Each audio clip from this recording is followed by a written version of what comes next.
The September sun was still relentless, but Leo Miller, filled with that first day of school buzz, strode onto the Northwood High campus. The grounds were a chaotic symphony of reunion, a mashup of laughter and excited shouts as students found their friends after a long summer break. Leo shouldered his way through the crowd bottlenecked in front of the main hall, scanning the class assignment lists taped to the wall. He found his name, freshman, homeroom 3B, and headed for the classroom. Inside, the room was already half full, humming with conversations about summer jobs and vacations. Leo spotted a few familiar faces from middle school, gave them a nod and a smile, and started looking for his assigned seat. He stopped short when he saw a girl was already sitting in the seat next to his deskmate, Sarah Jenkins. She sat perfectly still, a quiet island in a noisy sea of the classroom. Her dark hair was a bit tangled, falling over her shoulders, and her skin was rough and almost unnaturally pale. What you noticed first, though, was the birthmark, an irregular dark patch that started near the corner of her right eye and snaked all the way down to her mouth, like a permanent ugly stain. Her clothes were faded and out of style, and her small, thin frame seemed to fold in on itself, devoid of any energy. A wave of disappointment washed over Leo. He'd been hoping for someone fun, someone lively, or at least someone cute. Sarah was none of those things.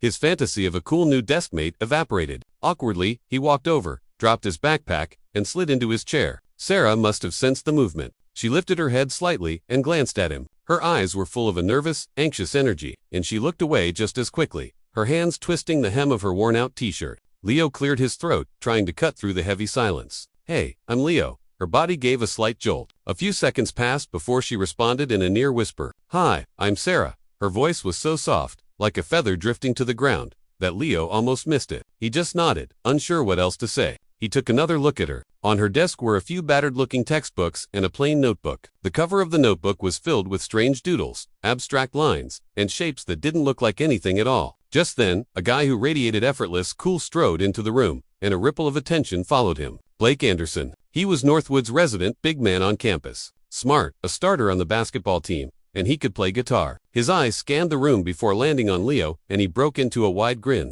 "'Lo man, long time no see." Blake slapped him on the back. Leo grinned, standing up to give him a quick bro hug. "You too. How was your summer?" "Awesome. Went to the coast for a few weeks. It was epic." "Hey, is this your new desk, mate?" Blake's gaze fell on Sarah, and a flicker of discomfort crossed his face before he smoothed it over. Leo felt a flush of embarrassment. "Oh yeah, this is Sarah. Sarah, this is Blake. We went to middle school together." Sarah looked up, managing a weak, tight-lipped smile. "Hi." Blake gave a curt nod, then turned his back to her completely, launching into a story about his trip. Sarah was left out, an invisible third wheel. A faint blush crept up her neck, the hot, stinging kind that comes with being ignored. She lowered her head, staring intently at her desk, her fingers restlessly twisting the fabric of her shirt into knots. Even while listening to Blake, Leo saw Sarah's discomfort. He felt a pang of guilt and tried to steer the conversation back to include her. But Blake was on a roll, and Leo couldn't get a word in edgewise. A moment later, their homeroom teacher, Mrs. Davis, walked in. The classroom chatter died down instantly. Everyone scrambled to their seats, their attention fixed on the front of the room. Mrs. Davis was a kind-faced woman in her 40s with warm eyes behind her glasses. She smiled at the sea of new faces. "Welcome everyone to freshman year. New school, new start. I hope you'll all work hard, support each other, and have a fantastic year. First, let's get our student government positions sorted out." Leo, drawing on the confidence he'd built up in middle school, put his name in for freshman class academic liaison. After a short, persuasive speech, he won. Through it all, Sarah remained silent in her seat, not volunteering for anything. She was like a shadow in the corner, quietly watching as other students stepped into the spotlight. After the elections, Mrs. Davis started rearranging the seating chart. Leo held his breath, hoping for a change, but she seemed to skip right over them. "Leo and Sarah, you two can stay where you are," Mrs. Davis said. "I hope you'll be able to help each other out and grow together." Leo sighed internally but nodded. He glanced over at Sarah. Her eyes still held that same dim look of anxiety and low self-esteem. The morning classes flew by, and soon it was lunchtime. Leo went to the cafeteria with a few friends. While they were in line, he overheard a couple of girls whispering in front of them. "Did you see that girl, Sarah? That thing on her face is so creepy." "I know, right? I can't believe she's sitting next to Leo. He's so cute. Maybe she's like a secret genius. Why else would Mrs. Davis put them together? Whatever. Who cares if she's smart? She's so ugly. It's hard to even look at her." The words made Leo's stomach clench. His first impression of Sarah hadn't been great, but hearing other people talk about her like that felt wrong. He looked over his shoulder and saw her walking alone, clutching a small plastic container, heading for an empty table in the far corner of the noisy cafeteria. After getting his food, Leo hesitated for a second, then walked over to her. He sat down across from her. "Hey, there's no one here," he said with a smile. "Mind if I sit?" Sarah looked up, her eyes wide with surprise. And for a fleeting moment, he saw a glimmer of gratitude. "Thanks." Leo glanced at the contents of her container. Just some plain rice and a few limp-looking green beans. A wave of sympathy hit him. He used his fork to slide a big scoop of gooey mac and cheese from his tray onto her rice. "Here, have some of this. The mac and cheese is actually pretty decent today." She immediately waved her hands. "Oh no, you don't have to. I don't really like cheese." Leo knew she was just being polite. He insisted, nudging the food in her container. "Just eat it. You're too skinny." Her face flushed a pale pink. She looked down and took a tiny bite. "It's good," she murmured. "Thank you." Leo smiled. "No problem. We're desk mates, right? Got to look out for each other." Sarah looked up at him, and this time, her eyes held a new warmth. "Yeah." The afternoon classes started with algebra. The teacher filled the board with complex equations and problems. Leo focused, taking careful notes, but he could see Sarah struggling beside him. Her brow was furrowed in concentration, her eyes fixed on the board as her pencil scratched frantically across her paper. But she seemed to be falling further and further behind. Leo glanced at her notebook and saw that she'd gotten several steps of the problem wrong. He hesitated, then scribbled the correct solution and the steps to get there on a small scrap of paper and discreetly slid it onto her desk. She took the note, her eyes scanning his handwriting. A grateful smile touched her lips. Following his steps, she reworked the problem and finally arrived at the correct answer. She turned the scrap of paper over, wrote a simple thanks, and passed it back. It was a small thing, but it changed the air between them. The awkwardness from the morning had begun to dissolve, replaced by a quiet, comfortable understanding. When the final bell rang, Leo packed his bag. He looked over and saw Sarah was still organizing her books, her movements slow and deliberate. "Hey, I'm heading out," he said. "See you tomorrow." Sarah looked up. "See you tomorrow."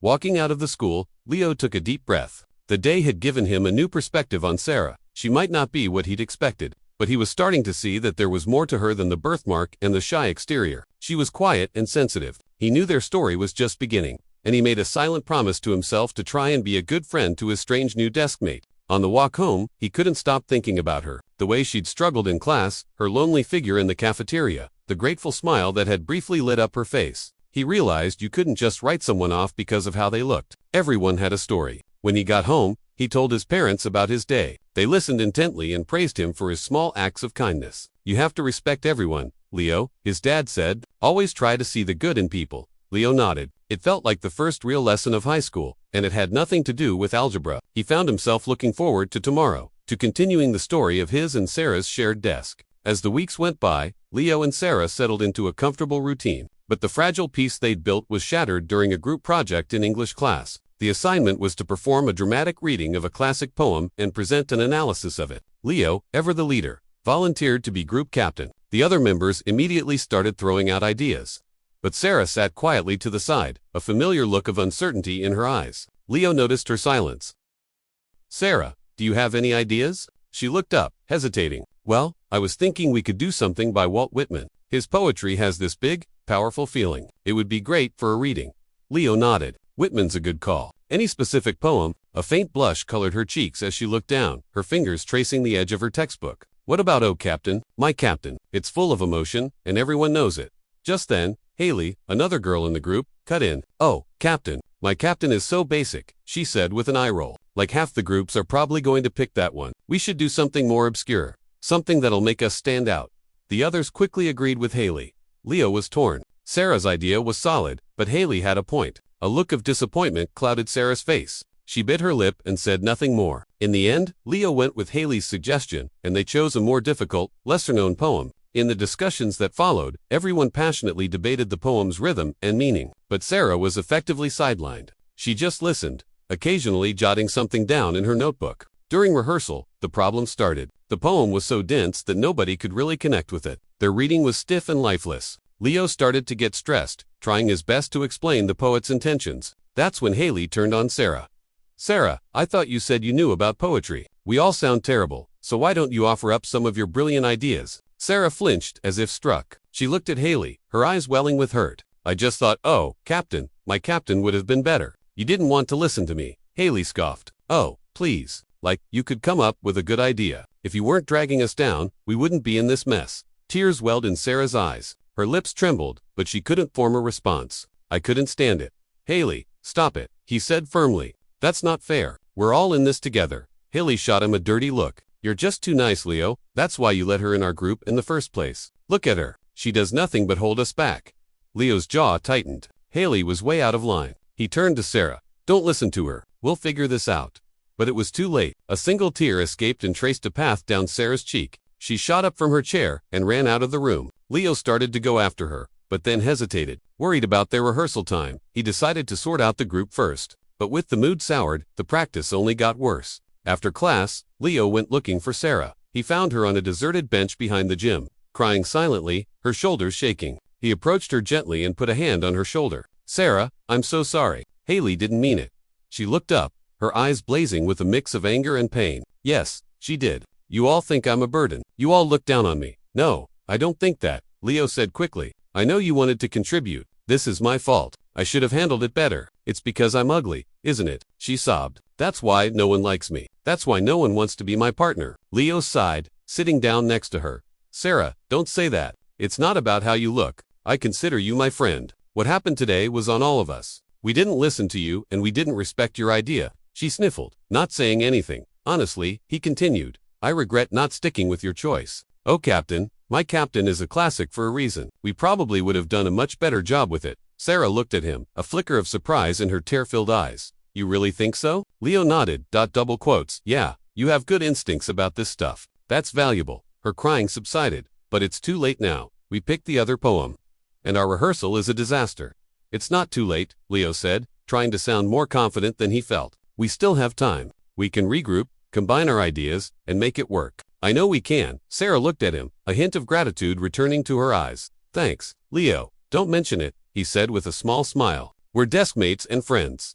But the incident wasn't over. When Haley found out Leo had apologized to Sarah, she was furious. Feeling like he had taken Sarah's side, she started spreading rumors, telling people that Sarah wasn't just ugly, but weird and antisocial, and that she'd intentionally sabotaged their group project. The gossip spread like wildfire. The way other students looked at Sarah grew colder, more suspicious. She retreated further into her shell, her head always bowed, her eyes fixed on the floor. Leo noticed the shift in the classroom atmosphere and knew Haley was behind it. He confronted her. Haley, you need to stop telling people lies about Sarah. It's not right.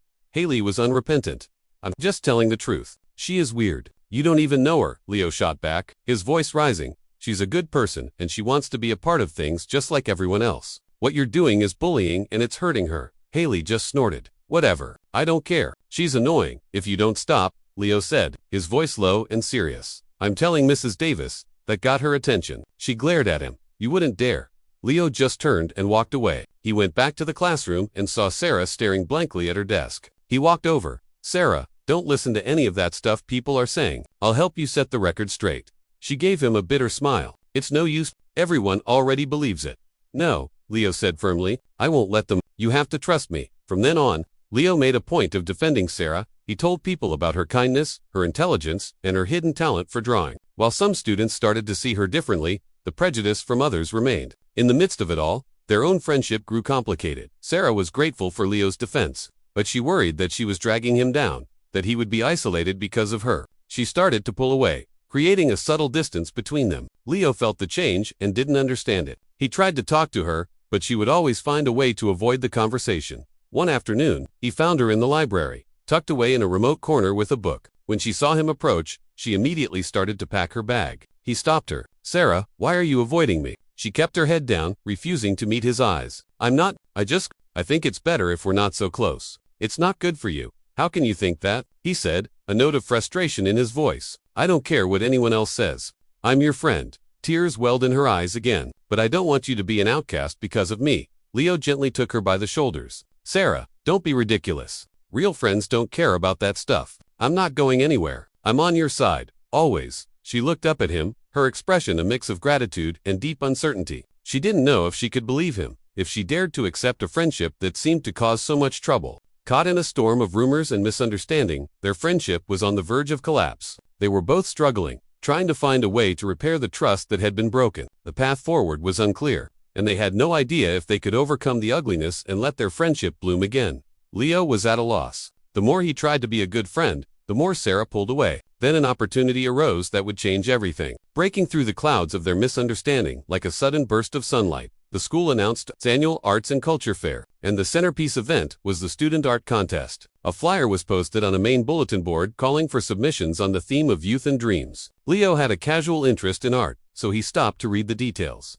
A few of his friends came up behind him. The art contest, one of them groaned. It's always just a showcase for the kids in the advanced art classes. No point for the rest of us. Yeah, but it's fun to try, I guess, another one said. You going to enter? Maybe, he said, still thinking. What about you guys? As they talked, a familiar figure caught Leo's eye. It was Sarah. She was standing a short distance away. Her gaze locked on the flyer, but the look in her eyes was one he'd never seen before. It was an intense, fiery look of pure longing. Something clicked in Leo's mind. He remembered the strange abstract doodles in her notebook. Could she actually be interested in art? He decided he had to find out. A few days later, in the hall after class, he saw her with a pencil in hand, sketching lightly on a piece of scrap paper. He quietly walked up behind her to get a peek. He froze. Emerging from the paper was a breathtakingly detailed sketch of the school campus. The old brick building stood quiet and dignified under a canopy of trees, and the flower beds by the athletic field were so vivid he could almost smell them. Her lines were fluid and confident, each stroke filled with a surprising power. She was so lost in her work that she hadn't even noticed him standing there. Sarah,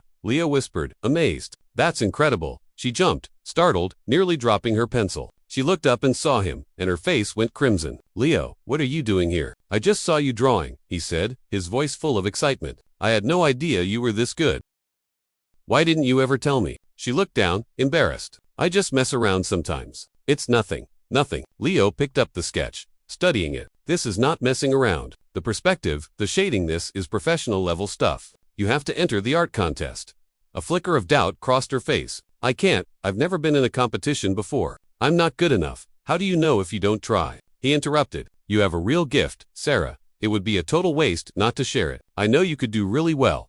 After Leo's relentless encouragement, Sarah finally found the courage to sign up. In the days that followed, Leo often joined her in the school's art room after the final bell. He discovered that her knowledge of art was vast. She understood different techniques and styles, from charcoal sketching to watercolor painting, with a depth that amazed him. For her competition piece, she decided on a watercolor painting she called Wings of a Dream. She started with a light pencil outline, then began to apply the colors. She mixed her pigments with an expert touch, her brush dancing across the paper. Her gaze was focused and unwavering, as if she were in a silent conversation with the world she was creating. Leo watched, mesmerized. He realized that when Sarah was holding a paintbrush, she was a different person. The shy, self-conscious girl disappeared, replaced by a confident and passionate artist. As she worked, a stunning image began to emerge. In the painting, a girl in a simple white dress stood in a field of wildflowers, a pair of enormous iridescent wings unfurling from her back. The feathers shimmered with an inner light radiating power. The girl's face was tilted up, a determined smile on her lips, her eyes fixed on the horizon as if chasing a distant dream. Leo couldn't help but applaud. Sarah, it's perfect. Where did you even come up with this? Sarah smiled, a genuine, unguarded smile. It's the dream I've always had, to be like the girl in the painting, to have the courage to fly. Looking at her, Leo felt a profound sense of admiration. You will, he said softly. You'll make all your dreams come true. If you submit this, you're going to win. I know it. The day before the contest, Sarah's old anxieties resurfaced. She was terrified she would choke, that the judges would hate her work. Leo could see the panic in her eyes. Hey, relax, he said gently. Trust yourself. Everyone's seen how hard you've worked. Just think of this as a chance to show people who you are. No pressure.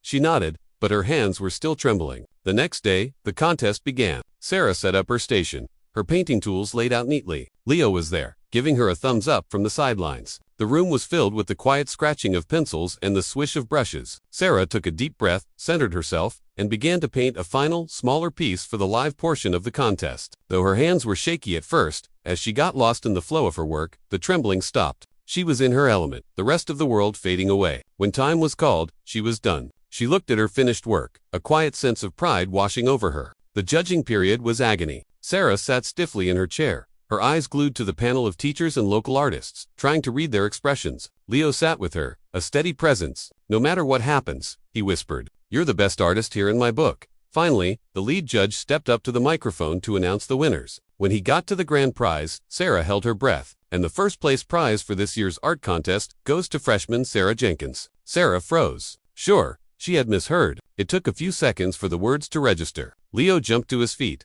pulling her into a hug. Sarah, you did it. You're amazing. I knew it. Tears Tears of joy streamed down her face as she walked to the stage to accept her trophy. The auditorium erupted in applause. Students were looking at her, not with pity or disgust, but with genuine admiration. In that moment, Sarah was the star. She was no longer the freak with the birthmark. She was an artist. Her confidence, so fragile for so long, finally solidified into something real and strong. She knew her life had just changed forever, and Leo, watching her, felt an overwhelming sense of pride. The art contest had revealed the brilliant light that had always been inside her. It was a powerful reminder that a person's true worth had nothing to do with their appearance. Their friendship, tested and strained, was now stronger and deeper than ever. They would continue on this journey together, chasing their dreams and writing the next chapter of their incredible story. After her victory at the art contest, it was like Sarah had been reborn. A radiant confidence bloomed in her, and the friendship between her and Leo deepened, growing stronger every day. They became inseparable. During breaks between classes, the old silence was replaced by lively debates on everything from ancient history to sci-fi novels. They talked about the mysteries of the cosmos and the tiny wildflowers growing in the cracks of the school's pavement.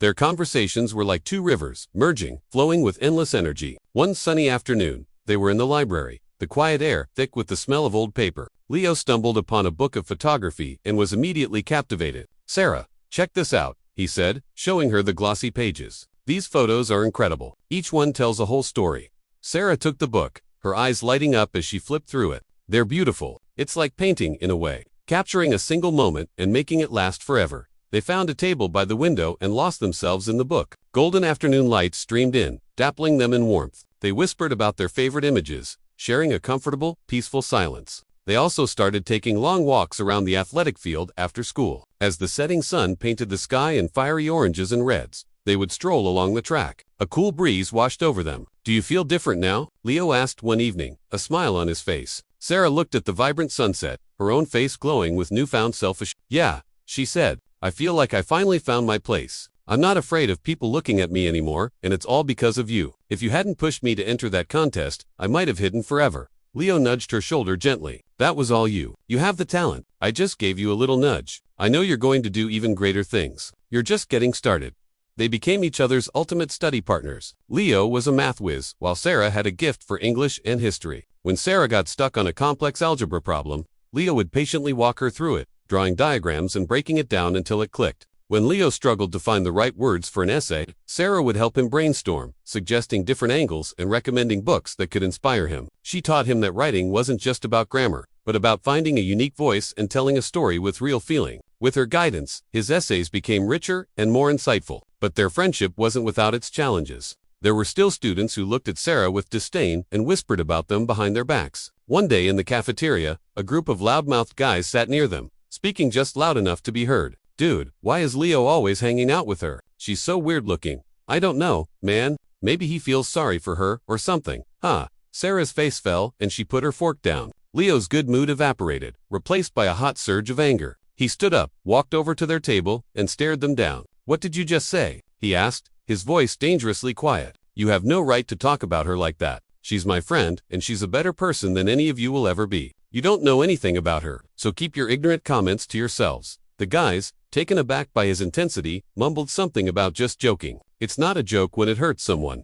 Leo shot back. "Do it again, and I'm going straight to the principal's office."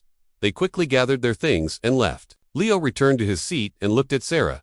"Don't listen to those idiots, they're just jealous." She looked at him, her eyes shining with gratitude. "Thank you, Leo. Every time something bad happens, you're always there for me."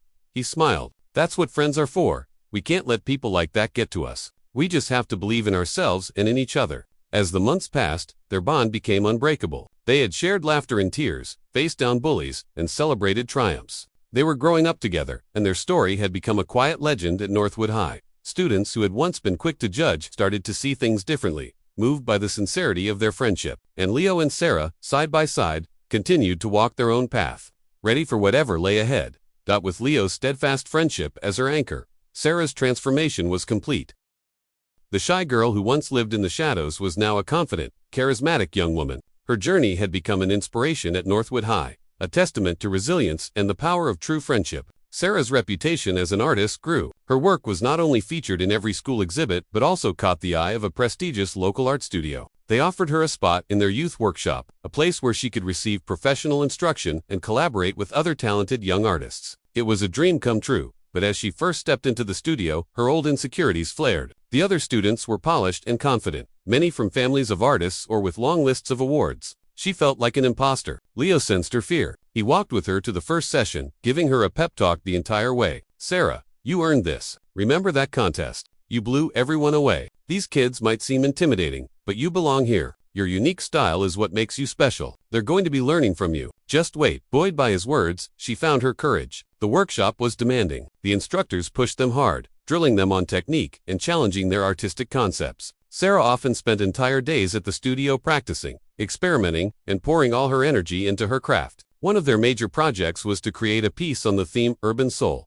Sarah was stumped. To help her find inspiration, Leo spent a weekend with her, exploring the city. They wandered through historic neighborhoods with cobblestone streets and weathered brick, feeling the weight of time. Then they went to the top of a skyscraper, looking down at the pulsing grid of traffic and the glittering expanse of the city at night. The contrast sparked an idea. Back in the studio, Sarah threw herself into her work. She began with a pencil sketch, then layered vibrant electric colors to depict the towering buildings, contrasting them with the soft, warm tones of the old, quiet streets. In the corner of the canvas, she added a flock of white doves taking flight against a fantastical swirling sky, symbolizing the city's spirit of freedom and aspiration. When she presented the finished piece, the studio was stunned. Her instructor praised her for brilliantly fusing realism and fantasy, creating a work of unique emotional power. The other students crowded around, asking about her technique and her vision. Standing there, surrounded by her peers, Sarah smiled, a genuine, radiant smile. She knew without a doubt that she belonged. At school, she was no longer an object of pity or scorn.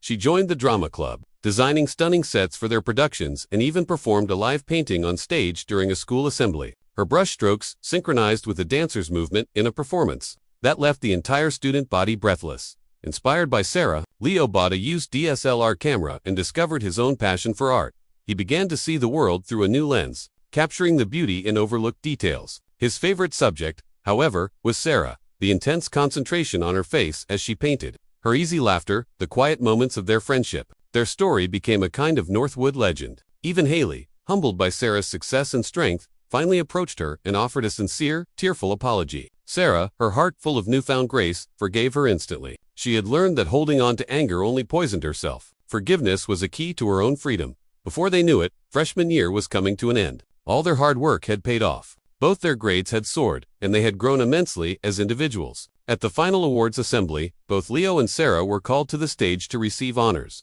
Leo for academic excellence and leadership, and Sarah for outstanding achievement in the arts. As they stood side by side holding their awards, their eyes met. In that shared glance was a universe of pride, gratitude, and a deep, unshakable bond. The auditorium filled with applause. The future stretched before them, bright with promise. They knew the next 2 years of high school would bring new challenges, but they were ready to face them together. That summer, they attended an arts camp in the mountains. They met and befriended young artists from all over the country, spending their days sketching landscapes and their nights sharing dreams around a campfire. Sarah's style evolved further as she began blending traditional watercolor techniques with bold modern strokes, creating work that was breathtakingly original. Leo, meanwhile, documented their entire summer with his camera. He compiled the best photos into a beautiful album he titled The Dreamer in her lens and gave it to Sarah on their last day at camp. As she flipped through the pages, tears of happiness welled in her eyes. The album was more than just a collection of pictures. It was a testament to their friendship, a permanent record of the most transformative year of their lives. When they returned to Northwood High as sophomores, they were filled with a quiet confidence and a boundless sense of hope. They knew the road ahead would have its own twists and turns, but they also knew they would walk it together. Their friendship was a lighthouse, a steady beacon that would guide them through any storm, ensuring they would never lose their way in the vast, exciting ocean of what was to come.